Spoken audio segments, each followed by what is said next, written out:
Hey, what do pigs and chickens both have in common? They taste really good on the barbecue. Howdy, and welcome to the Bar SC Ranch, where you will experience our journey of running a family business, caring for animals, and doing life together. Subscribe now and be inspired here at the Bar SC. All right, well, here at the Bar SC, we love to process our own meat. Here we have some pork from the freezer. I just barbecued some last night. It was awesome. So we want you to check out how we process our pigs. We got a video for you. You too can learn how to process a pig and put it on your barbecue. Check it out. Hi, I'm Pat Kennedy with Kennedy Custom Butchering out here at the Bar SC Ranch. Going to show you how we butcher hogs. As you can see, we already got his head and feet off. And we put him in a cradle. It keeps you from having to be bent over so far working on the ground.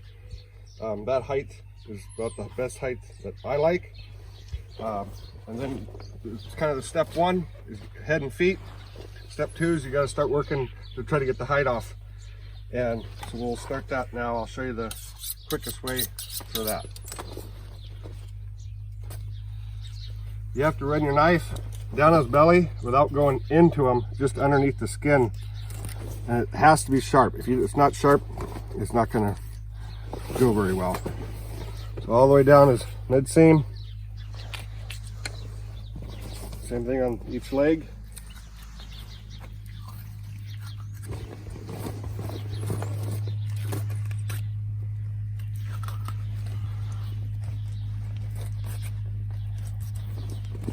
And work your way to the back. And all the cuts are made on the top because we're going to try to, in a few, we're going to pick him up by his tendons back here. So you never want to cut down the back because you might cut his tendons. So you come off the top.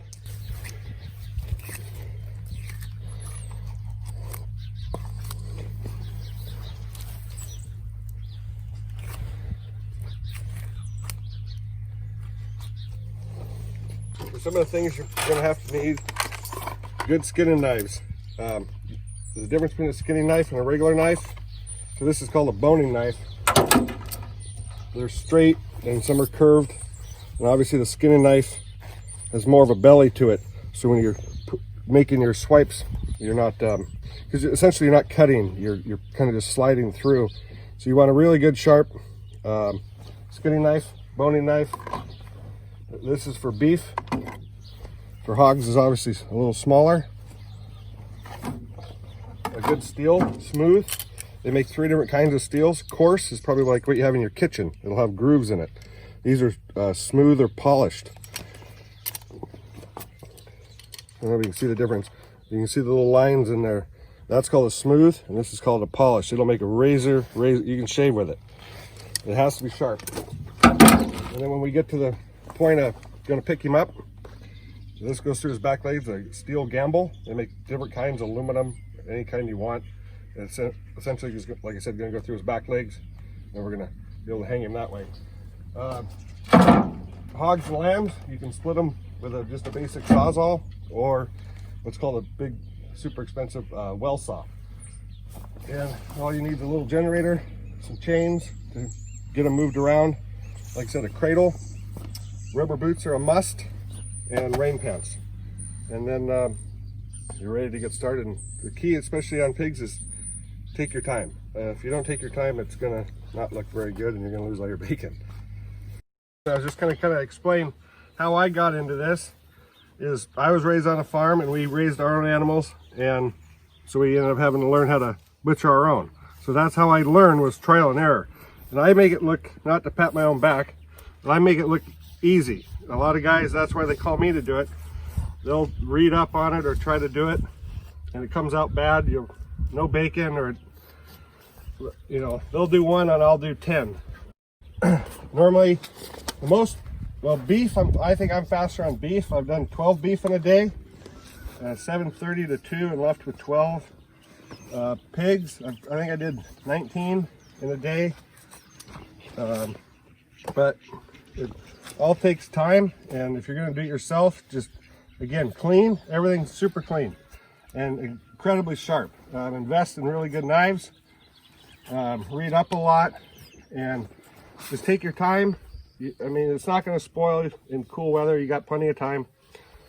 But I think the most important is cleanliness And then the more time you take, the smoother the job it's going to look. And then you know where your food comes from. You know, it's not just little white packages that are planted in the ground. It's somebody took the time to raise this guy and good feed, and then that's where your good food comes from. Is okay, so we kind of got his front area opened up and got that off, and I started in the back kind of corner, like I already started here, but I'm gonna, like it would be starting on this side, because right in here is all your bacon is on his belly. So the key is not to cut that off, and you can see, almost see through the skin how thin it is. So your knife has to be sharp to ride in between the hide and the meat. Otherwise you're gonna have huge knife marks and you'll cut your bacon off. So it should just glide just like that. And pig hair really dulls your knife, and you can see how thin it is, and you're cutting through the hair follicles, and pig hair dulls your knife. So stay on your steel. Just a couple swipes, keep that sharp. If it's not sharp, go back and resharpen it, or you're gonna butcher it up real bad. But you can kind of come in, get it started.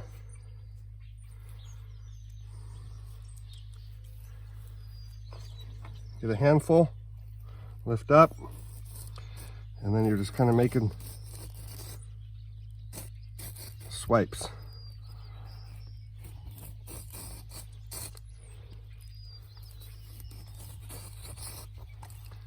So I mentioned before about on the hog, here's where all your bacon lives, is in his belly.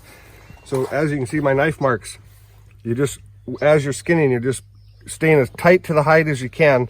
You can see I left all the fat on there, one nick, but you don't want to nick any of the bacon. You want this all nice and uniform smooth. Just a couple big swipes, get the hide down as far as you can, and then you're gonna start working your way back towards the hind quarter. And obviously here's your ham. So you obviously don't want any nicks or knife marks in that either. You're trying to, the key is to keep it smooth, clean, and really sharp knife, and you'll have it. Okay, so we worked our way around the side of his ham, and you can use your knife down to here, and this is the tendon I was telling you about. We're essentially going to poke a hole right through, and that's what the gamble is going to pick him up. So when you're coming around the backside, you want to be careful and not cut this, or you can't pick him up. And when you get it down into here, a lot of times on them, you can get a handful of it and give it a pull down. And again, that keeps it smooth, no knife marks, and you're leaving as much material on the carcass, and you're not wasting anything. And then we're going to do more of that once we get him up. And I'm going to do this side now, then we'll pick him up. Okay, so we got down to the tendon, just like we did on this side. And you can kind of just work it down. And then you're going to, I get it away from it, so you're good and safe. And then this is where you can kind of pull. And this is going to come down a little bit. And it'll help you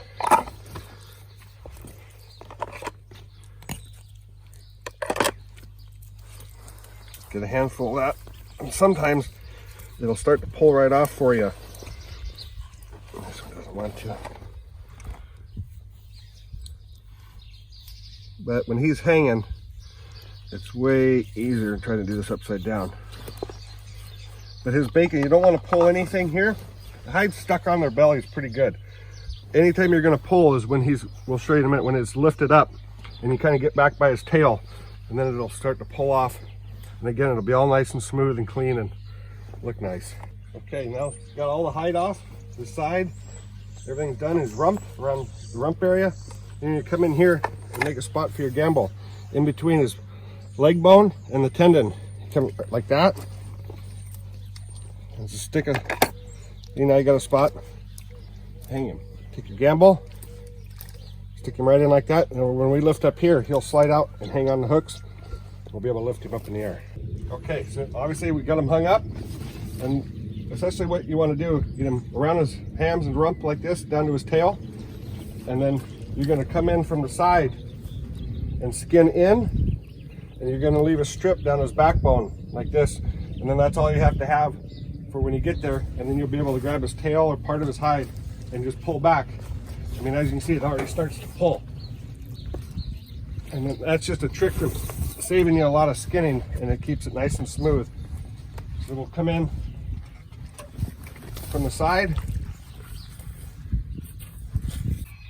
You just, same thing as all the way around. Just ride the hide. You're almost pushing your knife against the hide with some tension, and just let the knife do the work. And like I said, you're just going to go in towards his backbone, and it's going to get thinner as you get along his back. The hide's thinner on his back.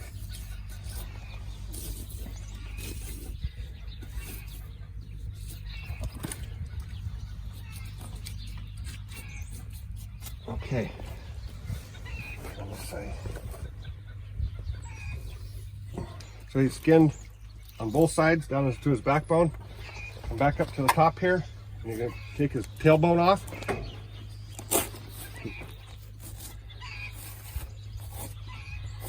Once you get that opened up, kind of a handle, pull it off. And then up here, give this an opening up. That.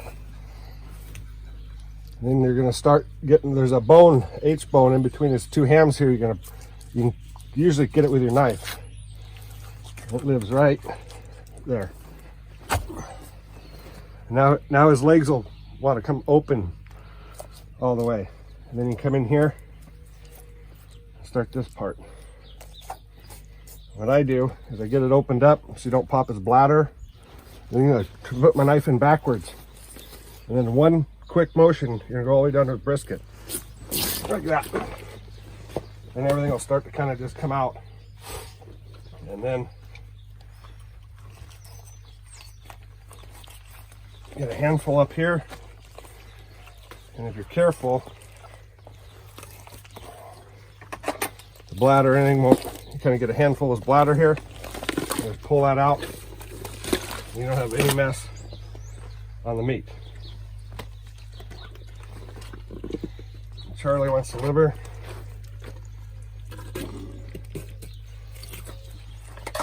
Take his liver out.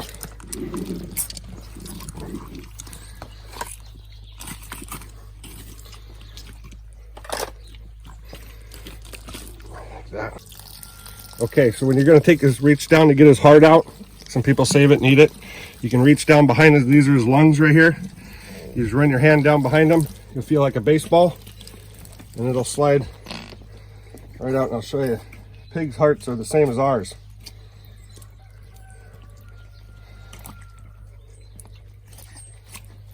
And there it is. So the pig heart is similar to, almost exactly the same as our heart. Same thing, 4 chambers. Normally I get a lot of pigs a year. So I have a doctor friend that wants all the hearts that I get, lamb and pig hearts, and he takes them back to their research place to train other heart surgeons. And that's what they practice on is pig hearts. So we'll cut in and see if we can show you the 4 chambers. It's just like ours.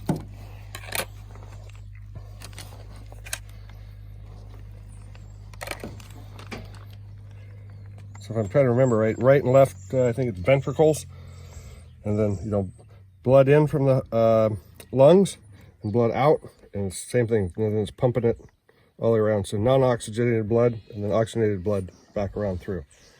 But yeah, a lot of people save the pig hearts and beef hearts to eat.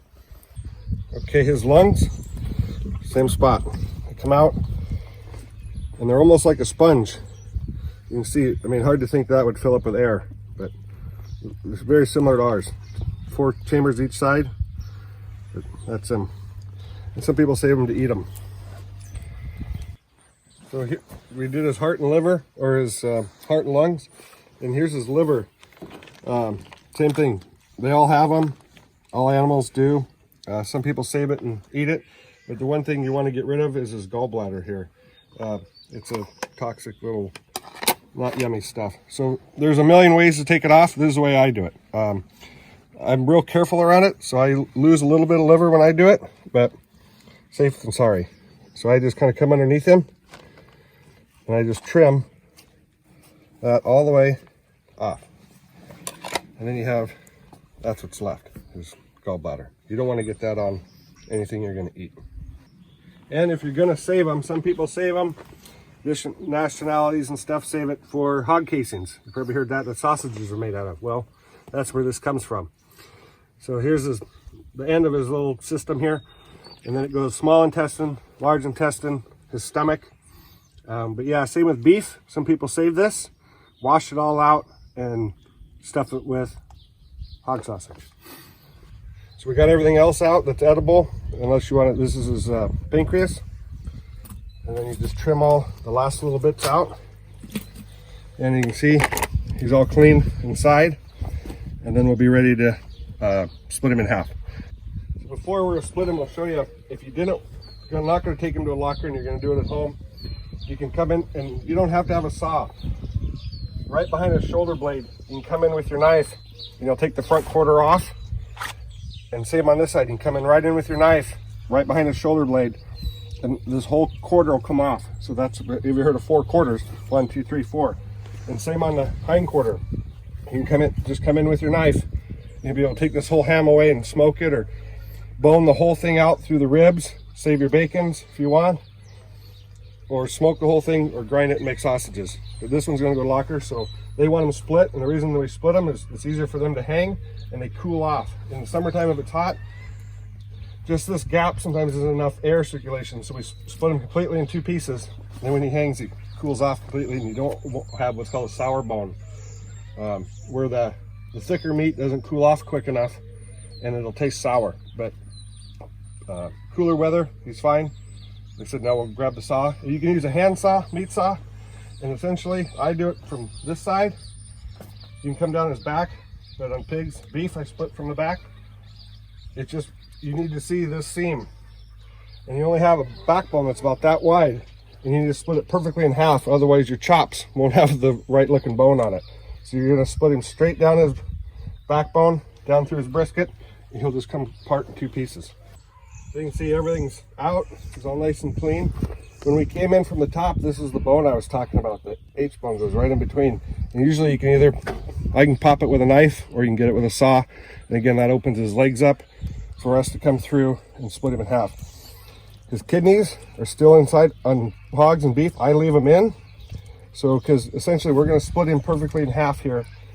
So when he's hanging in the locker in the cooler, this little bit of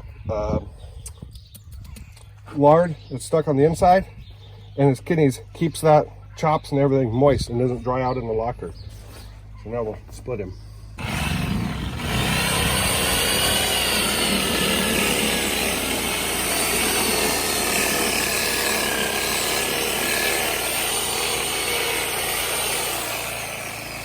Do a brisket first, and come up.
So after he's split, I leave a little bit of this back meat together. But you can see I went evenly down his spine on both sides. So when your chops and everything, ribs are cut, that's nice and smooth. The last thing you're gonna cut out is part of his throat that's just left in there. You just trim that out.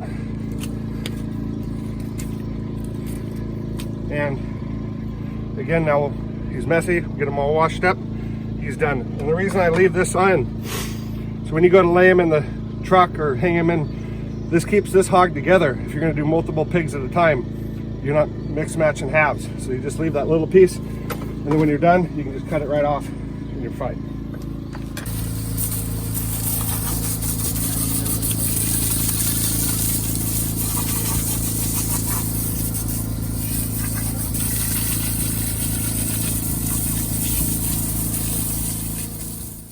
Well, tasty pork comes from homegrown pigs. So now that you've seen our video, maybe you too will enjoy having a go at raising your own pig and putting it on the barbecue in the freezer. This is still raw.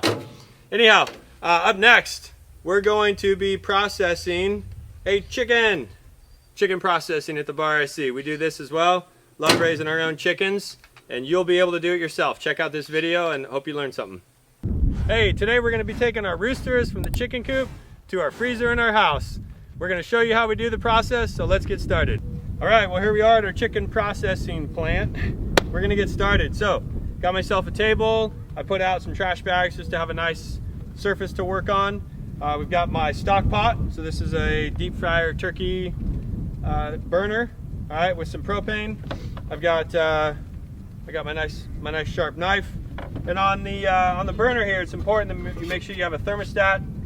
All right, because the real important thing you'll see in the video when we get to the dunking, you got to have specific water temperature on the dunking. All right, and then you'll see our cone. So I've got a cone that I drop the bird in just so I can expose the neck, and that way I can get a nice get them in the cone first, and that actually sort of subdues them. Right, as the blood's draining to their head, it subdues them. All right, so today I'm going to walk you through the process step by step how we process our chickens, and first we're going to get started with the cone. All right, so the first thing I do when I'm butchering a chicken is I get it upside down in a cone-like system. I've had to use both a cone and a feed sack, right? But the idea is we want to get them upside down. When the blood rushes to all their head, it helps put them at ease and puts them to sleep a little bit. They get a bit comatose. So I want to make sure that the neck is exposed. He's in a relaxed position, all right? And then what I want to do is pull back on the feathers and get as close as I can. I'm looking for the carotid artery and the jugular vein, one on either side. So what I want to do is I got a nice sharp knife. I'm going to do just a nice slice on one side and a nice slice on the other side. I'm looking to break open the vein and the artery, and then just open those up, and as quickly as possible, the chicken will bleed out. So I got my sharp knife here. Should be sharp. Colton sharpened it for me, so it should be good. Alright, so I'm going to peel back the feathers. Alright, without cutting myself, obviously. I'm going to get my knife in there. I even pull back the neck just a little bit and give it a nice slice there. And then a nice slice on the other side. Alright. And then that opens them up, gets the blood coming out there. All right, so we want to bleed them out. All right, and it's going to go real quick that way. They're not going to know what happened. It puts them to sleep real quick. That's the way we like to see it happen. All right, so now that we've got the bird bled out, now the next thing we're going to do is we're going to dunk them. So we got to pull off all the feathers. At least that's the thing that you should do if you want to have all the skin, which makes the meat taste so much better, right, when there's skin on there. You could actually just cut down, breast it, pull the meat out. You don't get as much meat. It's definitely not as tasty. So this is a little bit more work, but it makes the chicken taste so much better. In order to pluck the feathers, though, we need to dunk it in water, about 135 to 140 degrees. Doesn't have to be exact, but pretty close. And we need to dunk it for about 10 to 15 seconds. You'll dunk them in, swirl them around, and then we'll pull them out, and that'll soften up all of the skin and allow us to pull out all the feathers. So this is my turkey roaster. I've got this going. I've got this been boiling. It's been heating up. I got my thermostat, so I'm going to double check that I'm at the right temperature. If you put it in and it's too hot, you'll actually burn the skin on the bird, and I've had it where I was pulling off feathers and the skin was coming with it. You don't want that. So this is already, this is more like 145, which is okay, but I'm not gonna leave it in as long. So we're gonna go ahead and give her a dunk.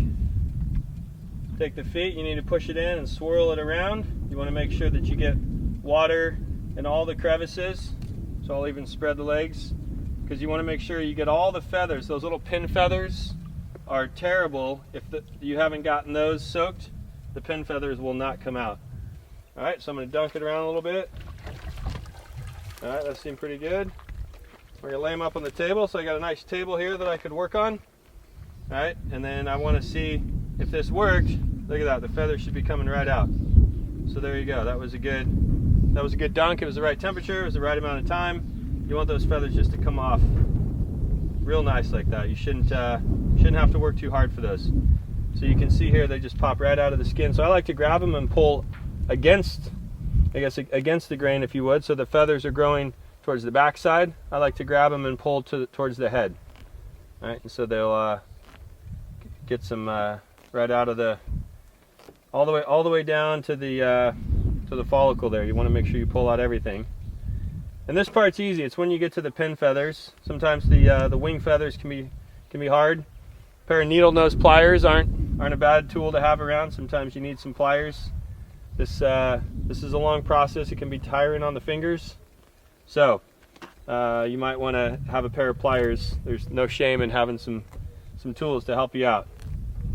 And definitely if you have some kids, put them to work. Mine are busy apparently right now, but normally they're helping me. All right, so we're gonna pluck all the way underneath the breast meat, the legs. All right, I tend to actually cut off, there's not a whole lot of meat on the wing, right? So I tend to cut off definitely at the middle joint here. I don't know the proper name for that. Or all the way at the shoulder here, just because there's not that much meat, and pulling these feathers is really tough. All right, so I'll probably cut part of the wing off, just because I don't want to have to deal with all those feathers and I get very little meat. All right, so I got started with plucking the feathers, but I did want to take the head off, so I just took care of that. I just carved around the neck, broke the esophagus and the trachea, and then got through the meat and just twisted the head off. It pops right off. And if you've ever, sometimes when you buy a chicken, you can actually get the neck will come with it. Some people like that. So you can see this has got the neck on there still. All right, so that's a nice piece of meat. And then we're gonna have to, once I get these feathers off, the other thing I need to do up here is the sack where they hold their grain is up here, and I want to make sure that I disconnect that. But right now on the outside, the main thing is the feathers, and this is the tedious part of the job, mostly too because we're doing this just backyard style. All right, so we've thought about investing some money. If you were going to raise birds, say for yourself, for your family, maybe even for some friends and neighbors, you wanted to start a little chicken processing, they've got some great equipment that speeds this process up. You can get a water trough that's got an automatic float. It's got a thermostat on there, so your water is always the temperature it needs to be, which is really nice. Right, you heard the ding, mine just stopped, so I'm gonna have to fire that up again and constantly watch my water. And then they've got this contraption where you can put all your birds on an arm that raises and lowers, and you can hook all your birds on that and you can dunk it in the tank. And so you can dunk several birds at one time. And then the best part is you can take it off of that, take the head off like we did, and then you can throw it in this drum that's like a top loading dryer. Throw it in the drum and you can put, depending on the size that you buy, you can put a handful of 4, 5, 6, 10 birds in there, depending on their size as well. And literally in like 30 seconds, all the feathers are gone. I mean, it's magical, it's beautiful. And right now I'm wondering why I didn't spend the $700 to buy one, because I've got 10 birds to process and the sun's going down. But it's one of those things, if you're going to start doing it on a regular basis, there's some really nice equipment that you can purchase. But if you're just doing this a few times a year, you want to raise some birds for your family, you want to try going from chick to the dinner plate. This is a really good thing to do. It's easy to do. Like I said, you can just buy the deep fryer turkey pot, get a tank of propane. You see I just got a construction cone, cut the tip off, and that was good for putting the chicken in there when I was bleeding it out. And then I just got a table here. I put some put some trash bags out for a nice clean surface. We'll pull the feathers off here, and I'll show you how to finish the trimming process, the feather process, trimming process, and then we'll do the viscerating. And you'll see that this is the hardest part. The viscerating the chicken, pulling out the insides is actually really easy to do. So as we're plucking along here, no pun intended, just to help you understand too a little bit more of what we do here. So we do have egg laying hens. All right, we've got an egg laying coop, and we like to share those eggs with our guests, and we enjoy them ourselves. In order to make sure that we always have eggs for our guests, we oftentimes need to hatch new birds and make sure that we've got more hens in the hen house. But typically 50% of what you hatch ends up being a rooster, and you don't need more than one rooster in your hen house. So we're only processing the roosters today. Anytime we hatch chicks and we have hens, they're far more valuable as egg layers than they are as meat birds. So the meat birds are typically non-reproductive. They actually have a Cornish cross is one that we've picked up before when we bought the egg layers. The Cornish cross is like your Foster's farm bird. So they grow really fast. They grow a pound a week. And ideally you want your birds to be 6 to 8 pounds. You don't want them to get too big. They start to get too big for their own good. It also takes more feed to feed them, and you're not getting a whole lot of gain for your return. So we try to keep them a little bit smaller. This here is a heritage bird. It's just meaning it's not a Cornish hen. This is a regular heritage bird. So they take quite a bit longer to grow. They're going to take a couple of months to get up to the proper weight. And some people prefer the heritage over the Cornish cross because it is a crossed bird, and they're actually non-reproductive, and so we know they've been somewhat genetically produced, crossed in weird ways, and some people don't like that. They don't care for that. So a heritage bird is more of a natural bird, right? It just takes longer for them to grow, and you can tell by looking at them. Typically, once their comb gets big and they start crowing, it's time to process them. But it's really there's no perfect size. Some people like them a little bit smaller. They'll be a little bit more tender. They like them better size for their crock pot. This one here is a little bit smaller than some of the other ones we're going to be processing today, but we also would rather just get all of the equipment out at one time and process them at once rather than multiple times. So I'm going to go ahead and score around the joint. I told you that pulling these wing feathers are a lot of work, and there's really not a whole lot of food on these. So I'm just going to score around. I need to break the tendons that connect at the joint, but otherwise, once I get that scored, I can twist. Just twist a 360 degree all the way around. You might need to break it one more time, but that's it right there. So you just find the joint, score around it, get the tissue, cut through the tissue, loosen the tendons, and then twist and pull. Grab, twist, and pull. That's the magic. Sometimes I reverse, so I'll pull back on the joint just to help expose. So there it is. I guess, oh look. So this could be fun. So you could put these in salt, and if you wanted a little deal for your hat, right? You could salt that down. It's kind of a fun little deal too. You could keep that and make a little something fun out of it. Sometimes we keep the feathers and put them on our hats. Okay, I'll do the same on the leg. So I'm looking for I'm just going to call it the knee joint. So same thing, we're going to just score around. I'm going to bend it. I know it's a hinge joint. I know that from human anatomy. All right. Cut through there. The back tendon, it's like the Achilles tendon, is really, really tough. So that's the hard one. You gotta cut through that one there. All right. So we got the feet off. All right. Next step. So we got all the limbs off. So the last thing we want to do is open it up and viscerate. All right. So we need to pull the insides out. So what you want to go is right at the base of the breastbone. All I want to do is take my knife and I want to just open up. So I do a score. I'll even grab the fat and pull it towards me, right? Because I don't want to cut any of the insides, any of the intestines, the poop sacs. I don't want to cut any of that, right? So I just want to open up just the outer layer, just enough so I can get my hand in there and break up the membrane. So once I'm inside, I know I'm using the tip of my knife, but I still try not to, I don't want to lead with the tip of my knife. I always try to lead it flat side down. I don't want to lead with the tip, I just want to lead with the underside and just continue to score. I'm looking to separate the membrane here and get to the insides there.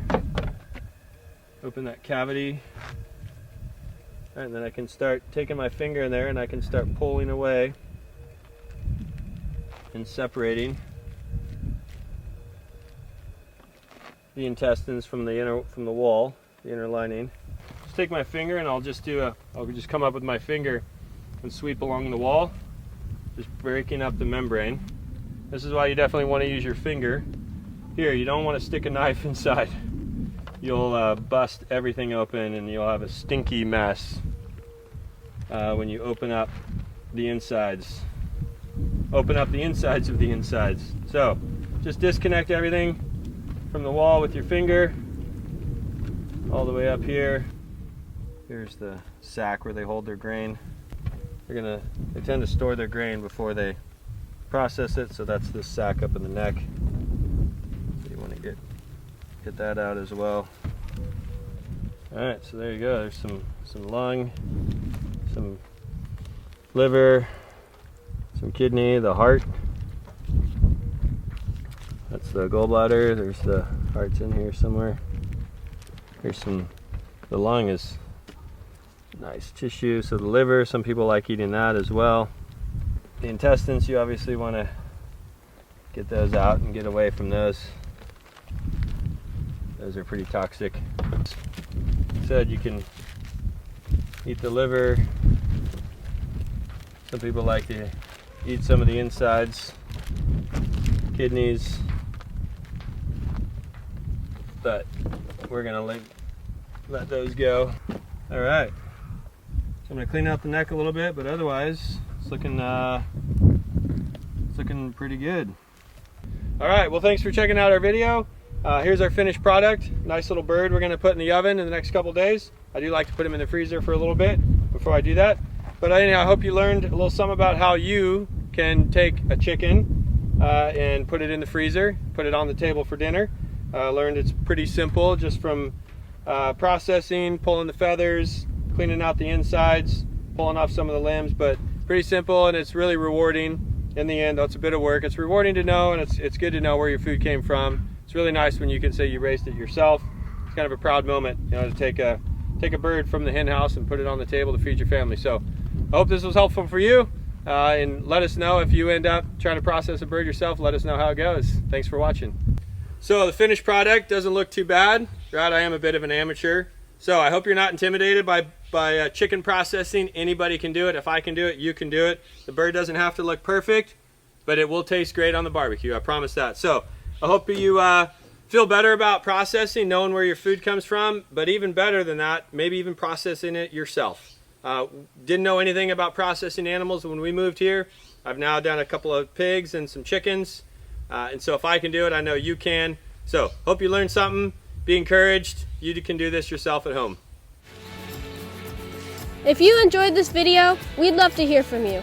Like and subscribe and leave us comments about what you might like to see in future episodes. We'll see ya back on the ranch.